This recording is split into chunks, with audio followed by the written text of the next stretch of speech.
Vítajte v našom novom videu. Pozdravujeme vás z ostrova talianskeho menom Capri. Ja som Dediska a toto je Rudko. A v dnešnom vlogu si ukážeme, koľko tu stojí všetko možné, napríklad pizza, pasta, ale aj gelato, koľko stojí autobus, ako sa dostať na najvyšší bod, ale aj ako z neho zísť, koľko stojí lanovka, či sa oplatí, je to turistická pasca, alebo je to skvelá vychytávka. Uvidíme za chvíľu. Poďte s nami sa pozrieť, čo všetko dnes zažijeme.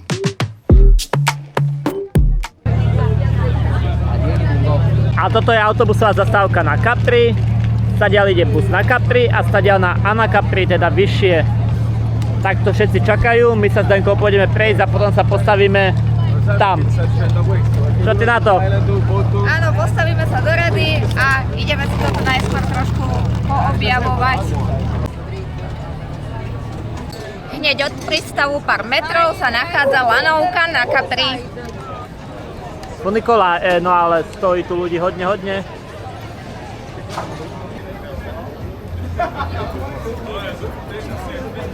Ale luxusne toto pôsobí už v prístave.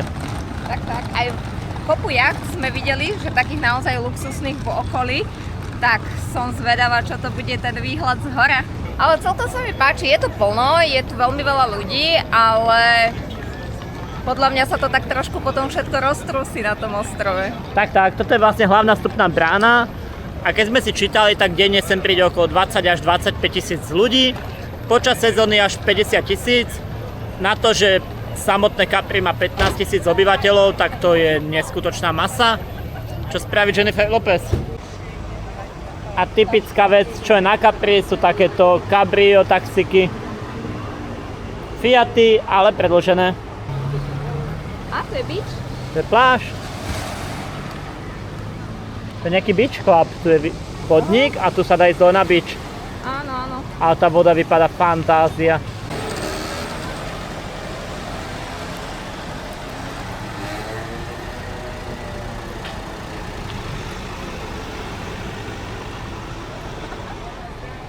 To sú jak sardinky v tom autobuse.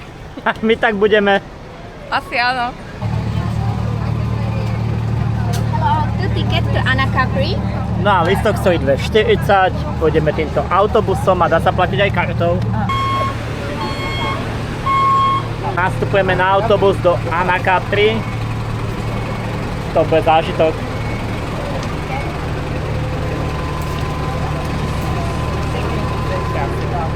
Lenka, máme šťastie, sedíme. Vidíš, jak sme to vychytali? A tento autobus má iba 1, 2, 3, 4, 5, 6, 7, 8, 9 miest. Ale bude nás to mnoho viac. Denka, my už sme zaplnení, títo ľudia sa nezmestili, tí za nami stoja. A my vyrážame. To autobusom máme za sebou, bola to úplná jazda malými kľúkatými uličkami a fantázia v takomto maličkom autobusiku. Áno, som zvedavá, aké to tu bude, lebo zatiaľ sú tu davy ľudí všade. To je šok na Capri. No a Denka, kam ideme? Ideme na sedačkovú lanovku, ideme si vychutnať tie najkrajšie výhľady z tohto ostrova. Tak. Toto je taký spot, čo chceme zažiť. Áno, to chce vidieť každý podľa mňa a je to aj zážitok sedieť v takej otvorenej lanovke, ktorá má len jedno miesto, takže poďme na to.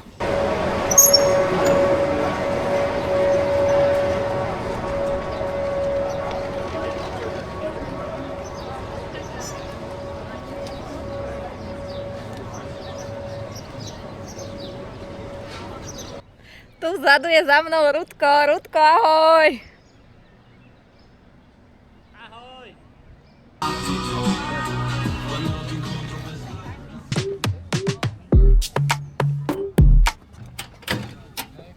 Cesta sem bola zaujímavá a musím povedať, že nebola až taká nebezpečná. Veľmi sa mi to páčilo na tej lanovke otvorenej a nádherne to osviežilo a krásne výhľady tam boli.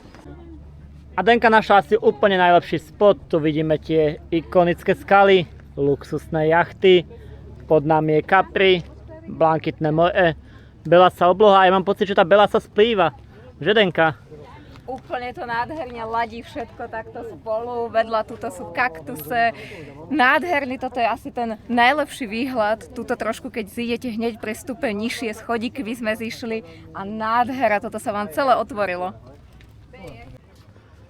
Toto je tá slavná vyhliadka? Fotím. Aj odtiaľto s výhľadom na more, ale aj z tejto strany výhľadom na kopec. Poďme to vyskúšať. Symbolom tejto vyhliadky sú útesy, ktoré sa nachádzajú nedaleko Capri, ale sú súčasťou ako keby Capri, a to sú Faragliony, takže to vápencové útesy a z toho jeden dokonca má v sebe taký tunel 60 metrový, cez ktoré preplávajú malé lodičky, no a je to vlastne veľký zážitok. Denka, čo povieš na výhľad? Fantasticky, mám pocit, že som niekde v nebi, hore, v oblakoch, úplne parádne. Zaujímavosťou je, že kým na Capri je to samý luxus a luxusné značky a na Capri to je svoje pôvodné obyvateľstvo, nižšie ceny, no a je to také bežnejšie. Ja si myslím, že je to tu perfektné, dá sa tu obísť vlastne celý ostrovček takto dokola, že vidíte výhľady z každej jednej strany a mne sa tu veľmi páči. Ideme sa postaviť? Ideme do rady. Prvý bod z nášho výletu je splnený, za nami, čo povieš? Tak, odfajknuté a bola to zábava ísť takto lanovkou, 12 minút tam, 12 minút naspäť. Čas tu je neobmedzený, je tu živo, je tu plno, ale je to Capri. Toľkoto ľudí sme tu asi aj čakali, takisto ako ostatné pobrežia, ako je napríklad Amalfi, Positano, ktoré sú veľmi turistické, takže ja si myslím, že to celkom stálo za to. A ja si myslím, takto, keď máte čas na Capri, tak sa to oplatí, keď nemáte čas, tak to nestálo za to. Denka, už sa tu blížime pomaličky. Áno, po takej 3/4 hodinke státia v rade konečne sa blížime dovnútra. Je to tu trošku také neorganizované, pretože skupinky, ktoré idú so sprievodcom, majú prednosť, pekne prejdú vlajočkou, takže zase sa tá rada nejako zdĺží, áno, takže čakáme, no snáď sa dočkáme a vyjdeme až hore. A my plebiscito sme si to pekne postáli, ale uznám, že je to taká turistická pásca toto už. Ale zážitok zase. A už sme sa pohli možno aj o pol metra. Ide to veľmi, veľmi pomaličky. Ja mám pocit, že sme prišli fakt pred hodinou a kým sme sa dostali sem, tak no, pol jednej.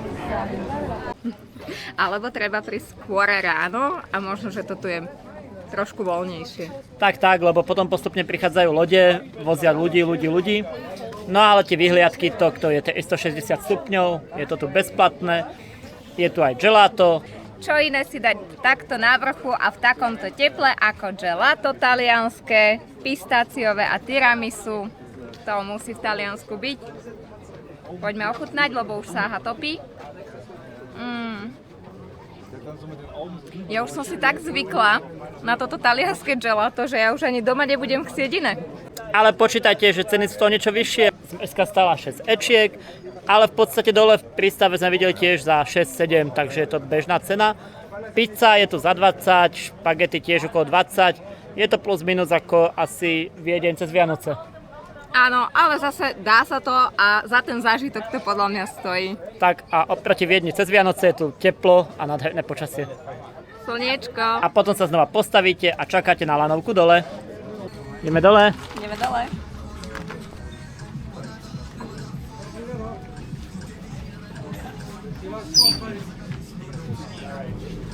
Pred nami je Denka, dole pod nami je Capri a my už sa tešíme na ďalšie skvelé miesta, čo dneska objavíme. Toto sú najpeknejšie výhľady tu na Anacapri a vidíme celý ostrov.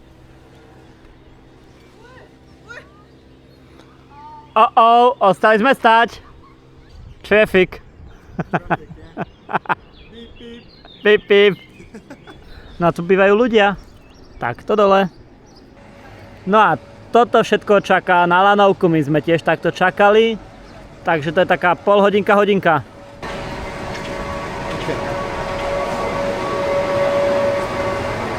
Je to tam? A sme dole. A je to aj takto polícia, čo už menuje dopravu. No a vyskúšame a poďme, ideme. Tu sme.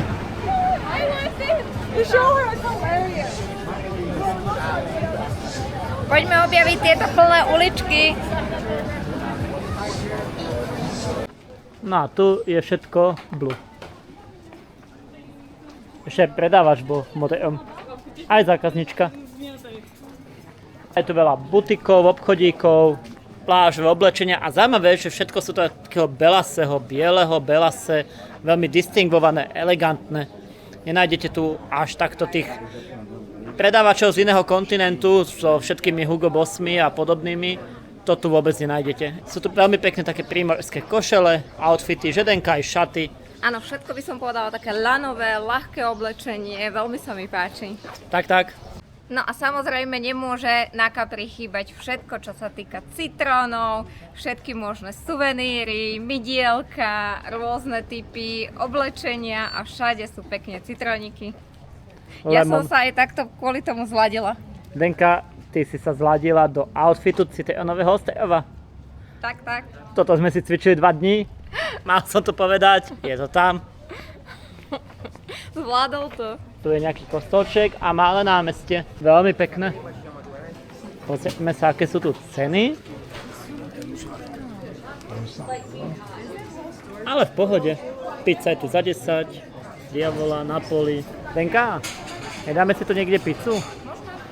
Tak ja už som sa stihla ušpiniť aj gelatom, tak som sa musela ísť trošku vyprať, tak pán ma navigoval, že kam ísť, ako presne to spraviť a teraz ma pochválil. My sme si objednali takúto tuňakovú pizzu a pán je naozaj zlatý. Povedal mi, aby som si dávala pozor, aby som sa neušpinila. No a rozdelil nám ju takto na pol, aby sme si mohli každý užiť svoj tanierik. Paráda, ideme si toto vychutnať. Môžete byť v Taliansku a vždycky ochutnáte pizzu nejak inak. Áno, to je a vždy výbornú, to je to. Opäť. Oni to nevedia pokaziť. Vôbec. No a pizka stala 14 €, čo je super a voda stala myslím, že 4 €, to je tiež skvelé. Na to, že ste v takejto destinácii, tak fantázia. Poďme do toho, ideme to zhltnúť. A na Capri máme za sebou. Je to taká vlastne malá promenádka s uličkami a nebitej lanovky, asi sem veľa ľudí nechodí. Ale je to fakt skvelý spot na to, že dať si sem nejaký obedík, popiť, oddychnúť. No a kam ideme ďalej? My sa teraz presúvame busom na Capri, ideme si vystať asi radu, uvidíme. Denka!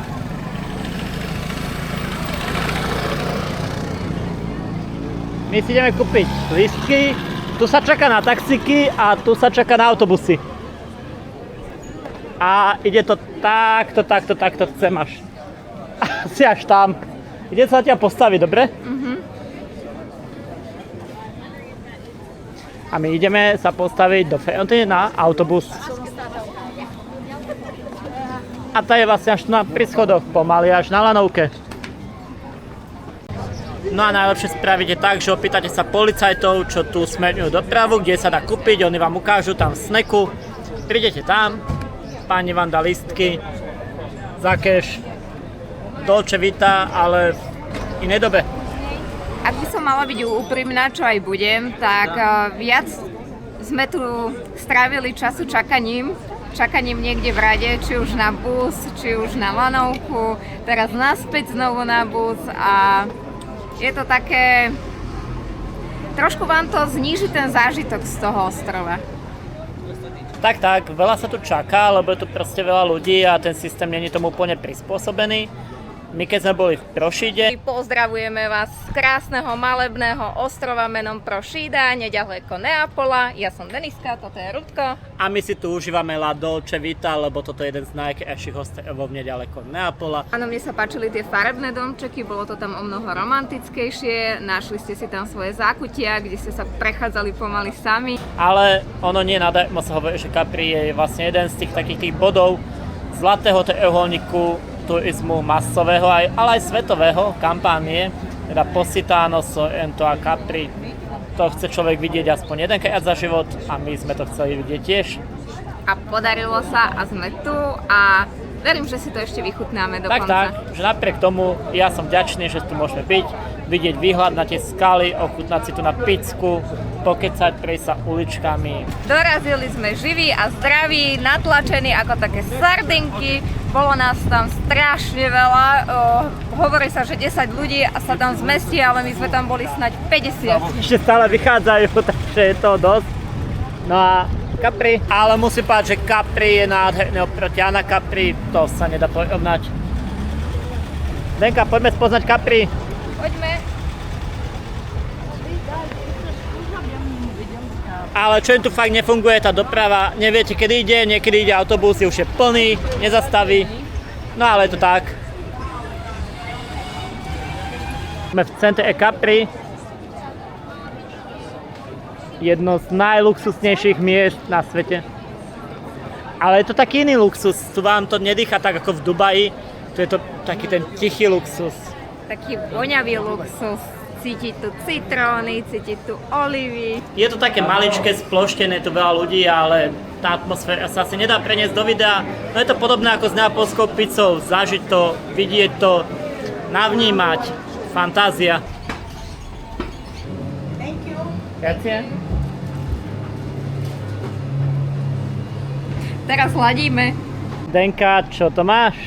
Ochutnáme túto citrónovú špecialitu, pretože tento ostrov je známy citrónmi. Pozrite, je celý zamrazený, takto nám ho pani vytiahla z mrazničky. Je to taký citrónový sorbet. Áno. Juj, ale to je osviežujúce. A symbolom Capri sú takéto úzke uličky. Wow. To sme v jednej takej uličke, aj keď tu nebol semafor, ale dvaja by sme sa tu nezmestili. Možno keby sme sa potlačili. Haha. Mám pocit, že sme niekomu vošli do domu. A ja sa stále bojím, že niekto sa objaví, že nie, vstup zakázaný. Takýto domček na Capri tak sa predáva od 22 milióna alebo 1,926 milióna. Slušné. Denka je trošku zničená z tohto ostrova. Není to úplne, že dovolenkové nebo. Akože vizuálne je to dovolenkové nebo, ale počtom turistov je to peklo.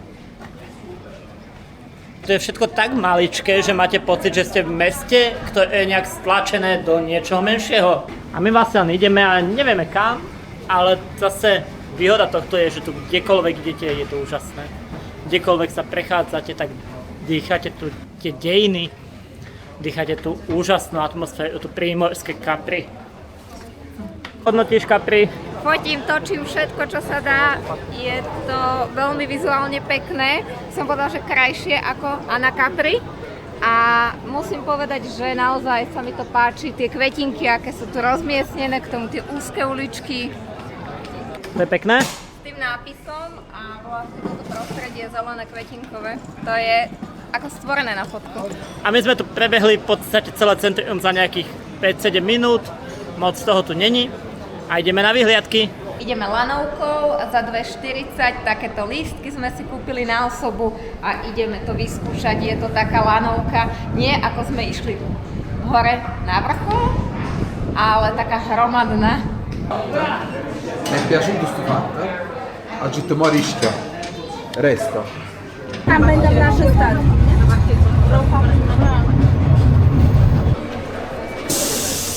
Denka, aká bola cesta? A tu už sa vyjasnilo dole. To bol len taký mrak, ktorý prichádzal, keď som pozerala cez apku, takže malo by tu byť už zahojené. My sme tu neboli ubytovaní, boli sme tu na jeden deň lodičkou. A vchádzame do takej lodnej stanice a ideme si kúpiť lístky na Capri. A vy, čo ste videli naše predchádzajúce vlogy, tak už viete, ako stanicou Meteor sa sem dostanete, koľko to stojí a ako funguje doprava v Neapole. Denka, ty máš aké veľké lístky, ideme na pohodu?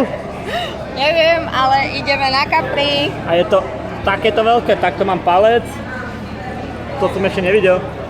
Áno, lístky stáli okolo 96 eur, tam aj späť pre dve osoby, takže za mňa OK. Je to Capri.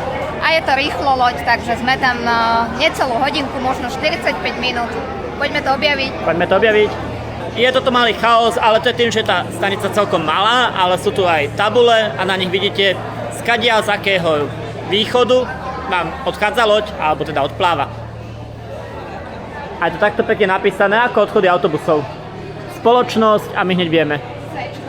Ну, не сомневалась, я не знала, где это. Va, prego. A ideme sa nalodiť. Lodička už čaká. Mne sa to veľmi páči, že sú tu takto výlety loďou. Vieš, že je to autobus, meteo alebo loď. A mne sa páči, že chodí každú chvíľu, že to nie je také, že musíte sa držať na nejaký čas, proste prídete, kúpite lístok, idete. A za chvíľu ide, áno. Telefono, la mia vita.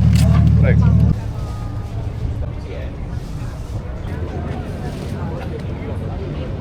Myslím si, že tento osteo fakt má čo ponúknuť, je to úžasné. Čo mňa prekvapilo, tak ceny sú tu celkom také, dá sa povedať, že slovenské alebo bratislavské, že nie je to zase niečo úplne, že sa toho musíte báť, takže za mňa super. Mne sa páčili aj tie obchodíky, že sa predávali oblečenia také tie typické, ostrovské, lanové väčšinou a to tomu svedčí, že naozaj tí ľudia to tu nosia. Sice je tu plno až moc, ale totálne bezpečne. Všade je polícia, všade sú karabinieri. Áno, mohli sme si nechať položenú tašku kdekoľvek, tak viem, že by nám nezmizla, alebo že by nám odtiaľ nikto nič nezobral, takže v tomto je to super. A takto vypadá tu ešte z praxi na konci dňa. Zničená Denka. Únava ku koncu dňu a už len takto sprška a posteľ. Ja už som zlako, že už som takto čľub dole do vody a na dno. To ešte nie. A počkáme cca hodinka cesty do Neapola a koniec nášho výletu. Prego. Toto bolo naše video z Capri a my ďakujeme, že ste ho dopozerali až sem. Ja dúfam, že sa vám páčilo, že ste v ňom našli aj zaujímavé tipy, ale aj to, čomu sa vyhnúť, čo sú pasce. No a keď sem sa chystáte a niečo vás zaujalo, napíšte nám to pod video. Ak ste tu boli a my sme niečo vynechali, tiež nám to napíšte, budeme aspoň niečo vedieť my viac. No a vidíme sa pri ďalších videách, ďalších dobrodružstvách, tešíme sa. Čau, čau!